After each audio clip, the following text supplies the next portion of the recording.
Hi everyone, it's Elaine and welcome to another Homespa Beauty podcast. This is an interesting one for me today because with everything that's been happening around the world with COVID and watching frontline workers have to put themselves at the forefront for a variety of different jobs, and those of us that are not at the forefront, especially in the beauty industry, we've had to sit back. We cannot work with clients. So I've been sitting back, watching a lot of videos, watching a lot of opinions, specifically on our industry. Obviously, people that work in the front line will have skin issues because of the PPE that they've got to wear, and that will obviously be something that they have to handle, they have to tackle, and they have to try and help because it can be so irritating and so painful. But sitting back and reflecting and choosing to educate myself in areas that there might have been evolution within the industry, watching other people, watching influencers, I've really enjoyed it. Now, it's been good fun because a lot of them bring a lot of humour to it. You learn a lot too. But what's very interesting to me is that because we're in a social media network now where you can access opinions far and wide, I actually feel as if it is information overload. And I thought today's podcast would be an interesting look, purely my own point of view, my own thoughts. I am not lecturing you, I'm not in teacher mode. It's just my thoughts on 12 or more weeks of taking in opinions, thoughts, advice, all these different things from all around the world, from different points of view, and why, if I'm someone with 20 years in the industry and another 15 years of being interested, if I'm honest, interested from a very young age. As soon as I could talk, I was asking if I could get makeup put on my face by my mum.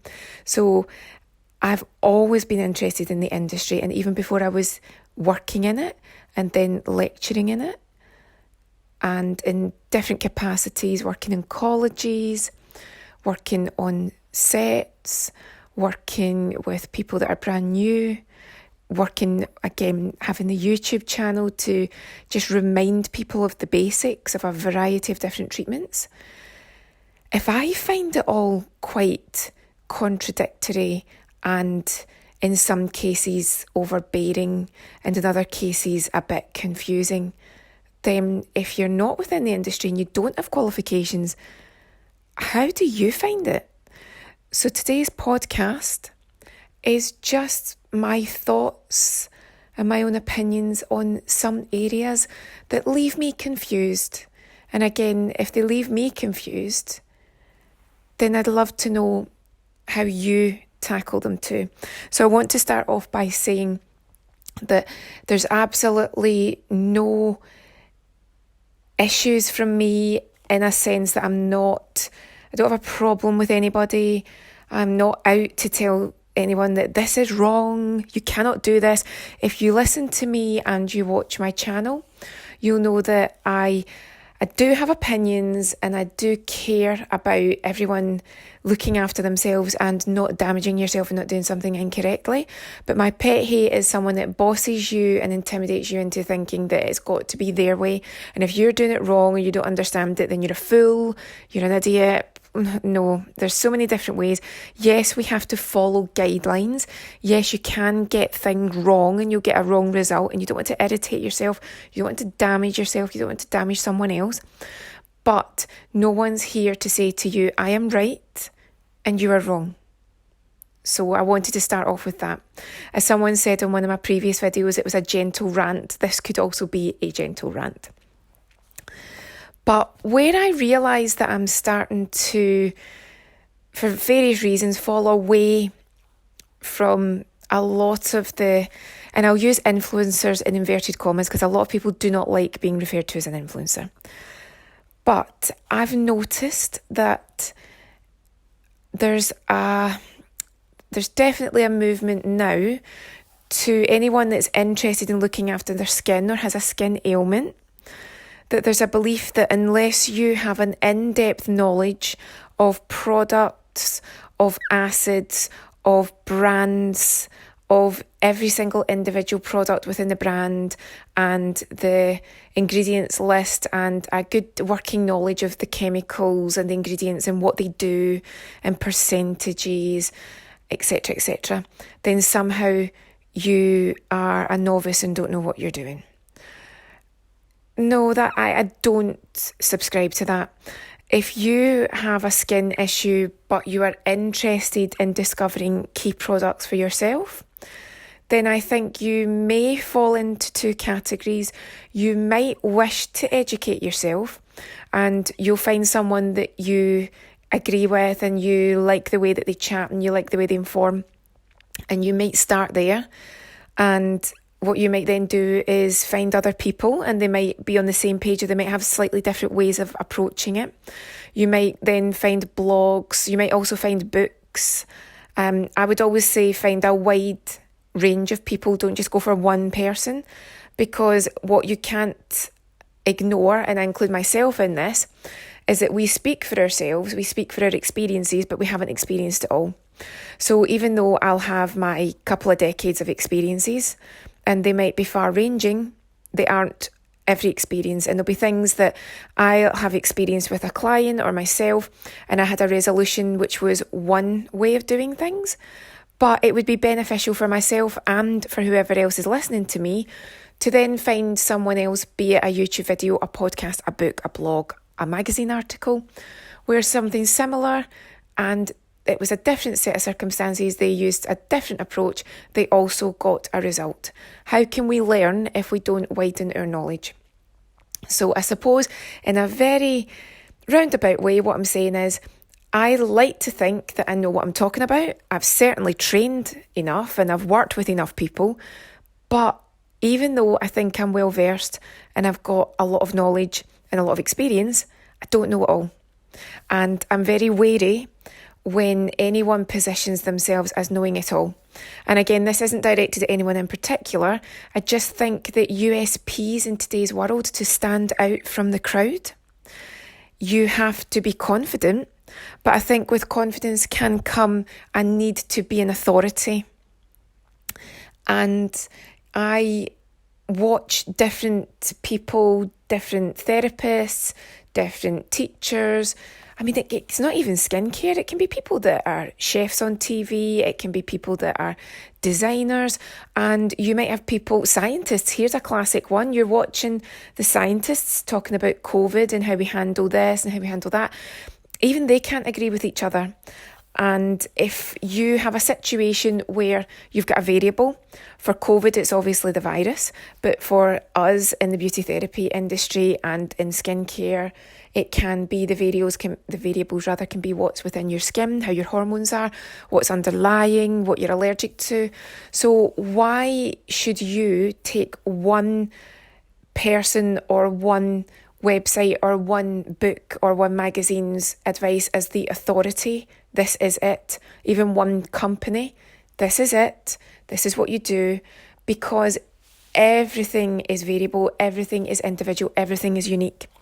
So spending these last 3 months just watching and learning and educating, and again, being entertained, I have to be honest and say I've been very entertained. I do think that watching as a viewer and not as someone who's always being asked a question and I've got to give you what I think a good answer would be for you. I've realised that as a viewer it can be quite overwhelming. And if someone engages with you and you like them and you trust them, and if there's anyone that's quite authoritative or they also have a confidence about them, you could possibly think, well, that must be the way. And then sometimes you'll watch someone else who you equally like who approaches it differently, and they might get negative comments because they'll say, oh, that person doesn't say that, you're wrong because that person doesn't say that. That's when I realised that the best thing you can do, no matter how qualified you are, is continue to learn, continue to listen, and also accept that everybody is going to have their own preferences, their own agenda for themselves, what they're looking for. their own desires in what they would prefer to buy, prefer to purchase. If you listen to me, you'll know that I'm not a fan of fragrance. Fragrance irritates me. Obviously, I can use something that's got essential oils in it because that's coming from the plant-based zone. But again, I can still be irritated by that. But again, I have read some rants where people say, say you're irritated with fragrance is a non-starter. And again, when you are educating yourself, people disagree about where that information is coming from. When I was teaching in colleges, there was a unit we had to teach which was product knowledge. And again, this could be outdated. It could still be very much on point. It could be evolved now. But one of the key points with fragrance was that it was fragrance alone when it's an ingredient in a product. Fragrance alone has limitless ingredients. One of the, again, where it came from, I cannot tell you, because when you are sharing knowledge, sometimes the knowledge within the college course isn't referenced to where it came from. It's just in your teaching packs. But I always remember, and it stuck with me because it was relevant to me. One of the paragraphs that I read was that fragrance itself has over 200 ingredients, or can have, or may have up to. So, I'm keeping that vague because I cannot reference exactly where that piece of knowledge came from. It just stuck in my mind because it was relevant to me. But again, when you see fragrance in an ingredients list, it just says fragrance. So you don't know what made up that fragrance. So sometimes when you're allergic to a product or it irritates you and you can't work out why, well, there's somewhere that I would start for me. Does it say fragrance? If it says fragrance, then straight away I could say, right, well, for me, it might not be worth using this product because I seem to have issues with fragrance, inverted commas. Therefore, chances are it's not going to work for me. But again, that's on the skin on my face and neck. The skin on my body can tolerate it much better because we know that everything's different. We know that there's different areas in your body that are more sensitive. We know that your body changes over time, can change on a weekly, daily basis. It's always changing, always evolving. So I suppose point one is always think about what it is that you are looking for guidance for. Who's guiding you, and if you are engaged, still make it your mission to listen to other people too. Never take one person or one piece of advice as definitive because everything's always changing and we all do have our own areas that we work within. I say again, our areas of expertise. Maybe I should say areas of interest, because even when I teach and it's possibly an introduction to, say, massage or an introduction to skincare, I am always open to that person having a level of knowledge beyond starter. And quite often when you're preparing to learn a product, you will absorb yourself in so many books and articles and videos and interviews, and I love that. And when people can share with me something that they've read, that's brilliant, because the classic cliche, every day is a school day, it's true. We're always learning, and if you can approach a conversation, even if you disagree with where that person's coming from, in so many areas in today's climate, especially on social media, if someone can tell you their point of view or something that they know or something they've been educated in, and then you can tell them what you've been educated in and what you know and what you've learned, how about instead of saying, no, you're wrong, or no, I disagree, how about you say, right, that's interesting, I'm not sure about that, but I'll look into it. I'll actually research it a bit more. Because what's happening at the moment is that people tend to say, this is what I know, and then the answer is, no, you're wrong. Well, not necessarily. It's a wide old world out there. There are so many things that we still have to learn so much more about. As I say, evolution of knowledge, evolution of products, it is never ending. Now, the next thing that interested me, again, 3 months plus of watching lots of people that entertain me. I do learn from them. Sometimes it's more about just watching how people do things that, again, it's something I'm never going to train in, not particularly interested in training in it. Sometimes it's makeup techniques that I have no interest in doing myself or learning, but I just like to watch what people are doing, see what's out there. And through, again, no judgment, just watching, and if it confuses me, it might confuse you, so let's talk about it, is when people have had treatments, injectables, tweakments, sometimes they'll say, and they'll be very open about it, sometimes they won't. Sometimes as someone working in the industry, or even just nowadays, you can tell. Sometimes you can see that someone's manipulated their features. That's their choice. Sometimes you can also tell that someone hasn't. And sometimes they look brilliant for it. Sometimes, as we all have been told at times, you look a bit tired or you look a little bit pale. I get pale a lot because I used to have quite olive skin, but as time went on, it went from olivey to just quite pale. But that's just one of those things. I don't mind. But you notice things in people. Sometimes they're very open about things. Sometimes they don't need to share, therefore they don't. But when someone is talking to you about a product, whether it's sponsored or not, whether it's been gifted to them, when you can see that they have had some help, again, it's totally their choice. What you've got to remember is, at the end of the day, a product can only get so far into the skin's layers.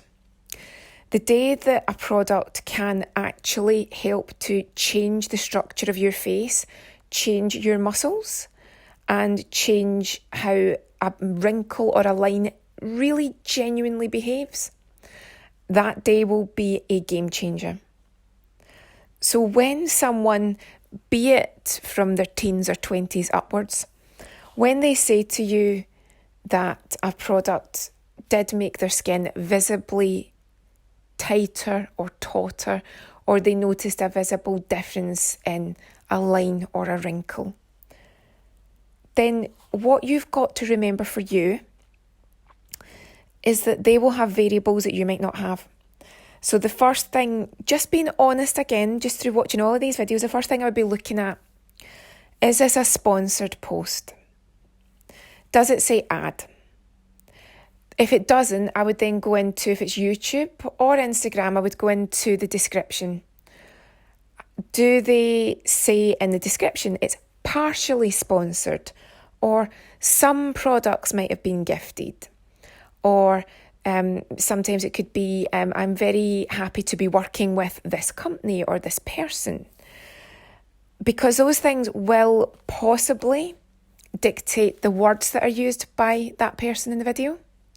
Now, I have had some sponsored content. I would say in the grand scheme of things, not a lot, but I've never signed a contract. If I've never really used products, in fact, I know I've never used products where somebody said to me that they want me to say something. They've asked me to link to things. A lot of the time I've linked to things, there has not been an affiliate link. If for some reason I have been given an affiliate link, I'll tell you. And I know that you have to tell people, so I would like to think that everyone else would. But you are told by the more honest people out there who want to share how it genuinely works, that if keywords are being used, then there is a chance that there's an element of a script. Now, you would like to think that people wouldn't say something they didn't mean, and they wouldn't say something that they didn't believe in. But again, that's up to you to decide when you're watching that video.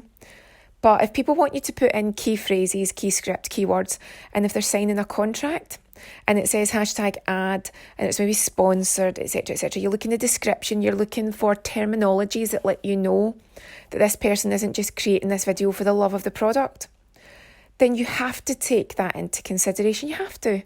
Now, it's not that person's fault if you buy it and it doesn't work. They didn't force you. But I feel in the same way that when you read a magazine or a newspaper and it's an advertorial and it has to say at the top, this is an advertorial, meaning it's an editorial advert, it's sponsored, it's paid for, and there's a slant and an agenda and what they're bringing to you and why, then you also have to think for yourself about how that person is talking about the product, what they're saying that it does.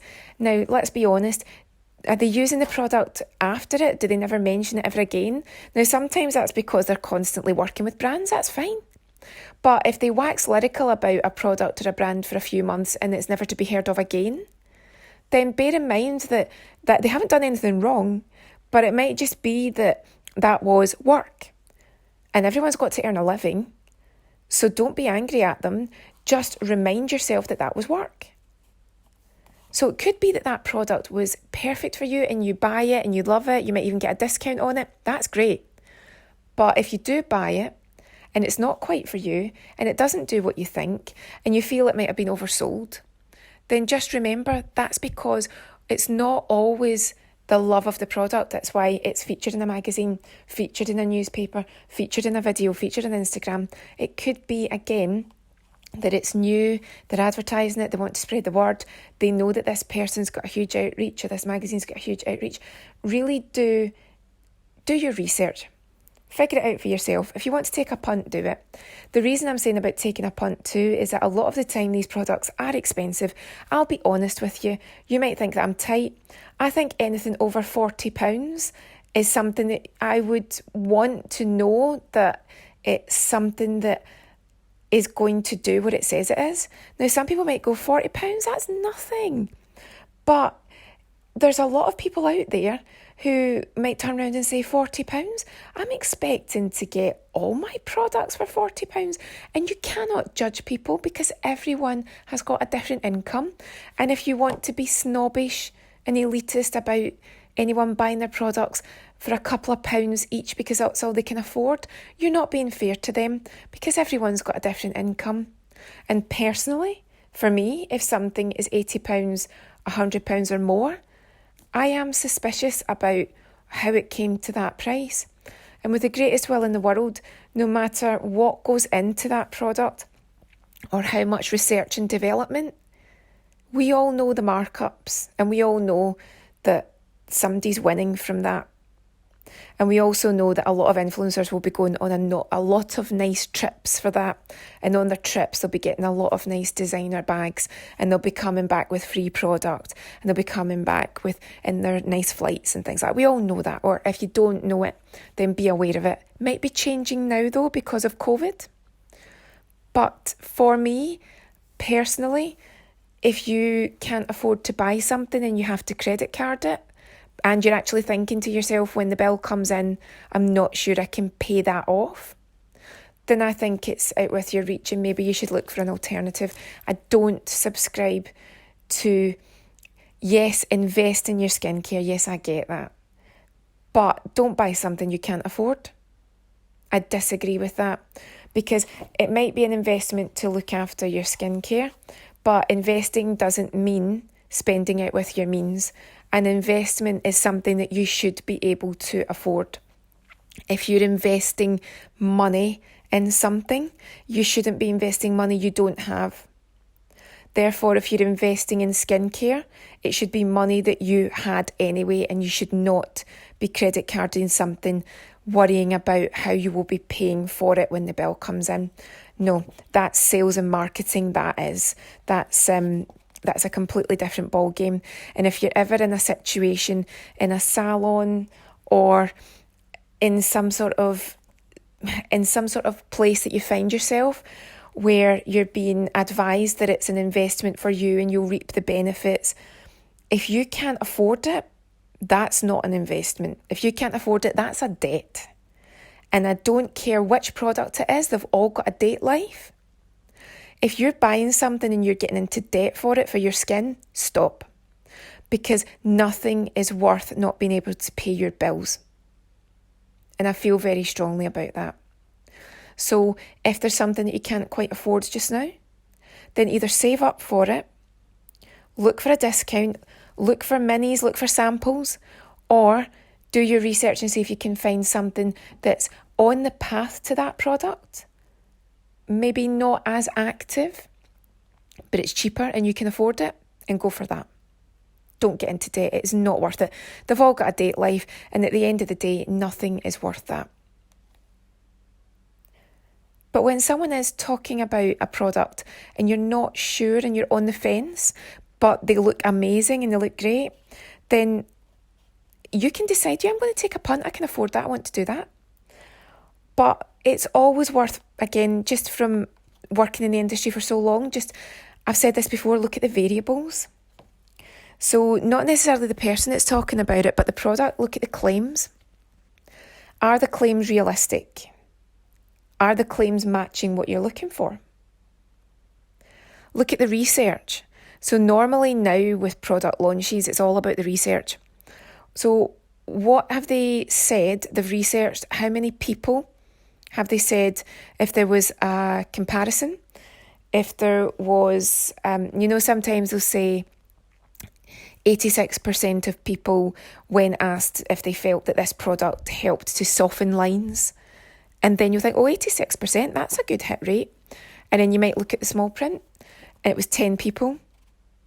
So you're talking about 8.6% of those, 8.6 of those 10 people rather, felt that that product actually did have a result. So if it was only 10 people, I'm using this as an example obviously, then straight away you should be thinking, well, that's quite a small study. That's not really going to give me a cross-reference of what people really think. What age were these people? Who were they? Were they independent? So what questions were they asked? Was it key loaded questions? All these things you've got to think about. Remember that it's a lot tighter now, the rules and regulations, but do you remember not so long ago, you would be looking at adverts in magazines for mascaras and you could see straight away that they just had CGI eyelashes and you're supposed to believe that this mascara can somehow grow you computerised eyelashes. Or the other favourite, this mascara does this, and then if you look in the small print, and you could see it anyway, model is wearing lash inserts, i.e. false eyelashes. And people would fall for it. But then, again, we started to get savvy to it. Some people can tell straight away. My favourite is the pictures where they've got no pores. They've just got this smooth, fake skin. And again, that does make you feel rubbish about yourself. Everyone's got pores. But it's amazing to think that you've got to start somewhere. And if you're younger in today's world and you're looking at those images and you fall for that, that's hard because that's a lesson that takes time to learn anyway. But then not realising that you're not seeing the true representation of what it really looks like, that's not going to help anyone. So look at the variables, look at the claims, look at the research. Also, if you can, look at the extracts that are in it and what they're actually claiming to do. Sometimes the extracts, you'll be honest with yourself and think, what? I've never heard of that in my life. What's the active ingredients? Are they, and again, it's up to you to take a bit of responsibility for yourself. If you're looking for a result, Google is there. You don't have to go to a library now. You don't have to ask the expert. Google the active ingredients and look at what they're there for and what they do. So if you're not sure if that product's right for you, you can now type in, this is the active ingredient, is it good for this skin? Are there any reviews on this new product? You've got a lot more control and more power than sometimes I bet you give yourself credit for. So don't just go by what I say or what another person says. Do a little bit of research. There are dermatologists everywhere. Now I'm in the UK, going to see a dermatologist, good luck with that. You'll get people that you can go and see that are private skincare experts. But over here, a dermatologist is someone in the hospital and you would actually have to have an issue and you'd have to get referred.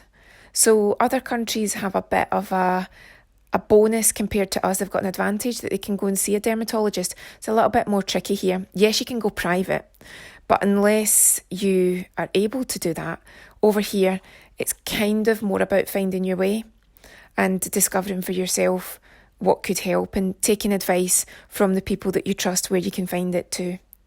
But there's so many different ways that you can have a look at that product and work out, right, do I believe what it's saying?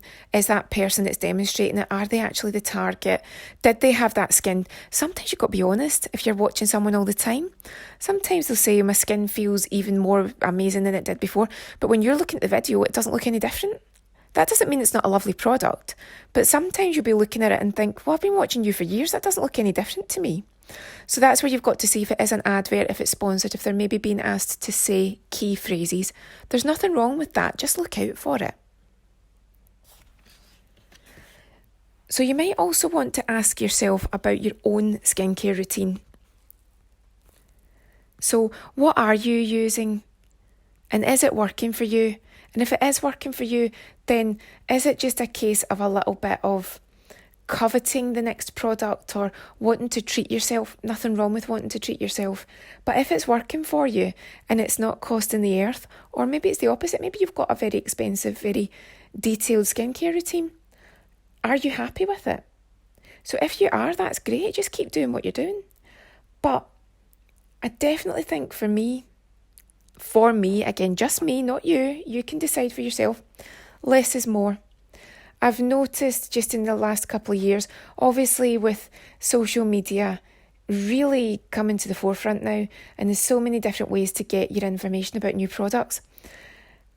At the heart of it, these brands need to make money and they have to sell to you and you have to want the product. So if I'm selling to you, I want you to buy as much as possible because I want to make money.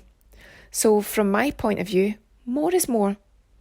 Why would I want you to have a 3-step routine when I can have you doing a 6-step routine? Now, those 6 steps might be very pleasant and very nice and they don't do your skin any harm. But do you need 6 steps? Do you need 8 steps? Do you need 10 steps? I don't know, that's your choice. But for me, less is more. I'm not saying that you've got to make it 3 steps only, never go beyond that, or even get it down to 2 steps. I'm not saying that at all. I'm saying that when it comes to your skin, for me, my belief is less is more. Don't overload. Don't keep putting product upon product upon product on. And just remember that apart from the core reasons why you're using a product, a targeted product, it's going to do its job, and then beyond that, what's it going to do? And you could end up irritating, and you could end up clogging, and you could end up sensitizing. And sometimes, with the greatest will in the world, you might choose a product and the ingredients actually don't have much benefit to you at all. And you could have been just as well just keeping to a simple routine that keeps your skin nice and healthy, keeps it looking fresh. You look after yourself. Remember, I've said this in previous chats and previous videos, the holistic approach is when you approach yourself, you treat the body, the skin, the mind as a whole. So holistically, what we mean is you treat the ailments from the outside, from the inside, and you also make sure that your mind is in the right place too. Because even as a simple example, if you came to me and you had a terrible, terrible breakout, acne skin, and you eat a very healthy diet, you exercise, you look after your skin with all the products that should be having a result, you've had your hormones tested, everything seems okay, but it turns out that you are incredibly stressed and it's actually your stress hormones that are crazy. It's nothing else apart from you are stressed. You are up to the eyeballs stressed. That's enough to create terrible results in your skin. So that one variable, you're doing everything else right, but you are stressed to the eyeballs. Your adrenaline is pumping, your cortisol's pumping. That's enough to do it. So we would have to treat you holistically. We'd have to help you, not personally, obviously, you've got to go to your doctor. We've got to get you to the right people first to help you get that part under control. And then I bet what you were using, it should have been all the right products, but for some reason they weren't working. Once you can get that stress under control, bring everything down, everything back to where it should be, everything will start to kick in. Everything will start to make sense. And then it wouldn't be a case of, oh, you've been using these 5 products for acne skin, let's increase it to 10. Because that wouldn't have actually helped you. It was a holistic approach that you needed. You needed something else. There was something missing from the jigsaw puzzle that was irritating your skin. So a lot of the time, less is more. And when you're presenting with something that's giving you bother, troubling you, it's not necessarily here's a product, here's a product, here's a product. Sometimes we need to sit down and we need to do a little bit of detective work. Which leads me back again to why it's up to you to be your own detective. Be your own Inspector Gadget. Figure out for yourself. So when someone tells you that something's got the ability to have this particular result in the skin, that's amazing. But what are your circumstances? What's working for you? So bear that in mind. And just again, don't fall for the hype and don't presume that because somebody on their channel got an amazing result and you can genuinely see from the before to the after, they really did get an amazing result. Don't pin their result on you and presume that you will also get the same result, because again, we are all different.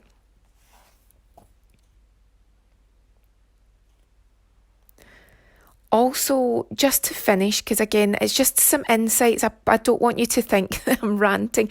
Again, if I am ranting, I hope it's a gentle rant. If you want to take a look at your skincare routine, and just take a look just now, have a little look in your cupboard or your bathroom cabinet or wherever it is that you keep it, and do a little calculation on how much you've spent on it and how many products you've got. And then take a look at the date lives on them and have a look at how often you use them. And then decide, am I going to spend any more? Do I need to spend any more? Am I happy with this routine? And then what I would do is either finish up a product that I'm not massively keen on. If there's something that you can't use at all and it's not for you and you know you won't be using it again, maybe give it to a friend or a family member that you know could use it so that it's not going to waste. If there's something missing from your routine and you would actually like to introduce it and you've got the money for it, have a little look and don't just instantly go to the brand of the moment. Take a little look at lots of different brands. There are so many independent brands out there. Sometimes it is the well-known brand that's doing it and they're doing it well. But don't always think that because they might be a cheaper brand, or should I say less expensive is a nicer way to put it, less expensive, that it's somehow inferior and that you get what you pay for. Of course, there are certain products that you know that you've tried the less expensive and it wasn't for you. But then there are other products where you try them and they're very expensive and that also wasn't for you.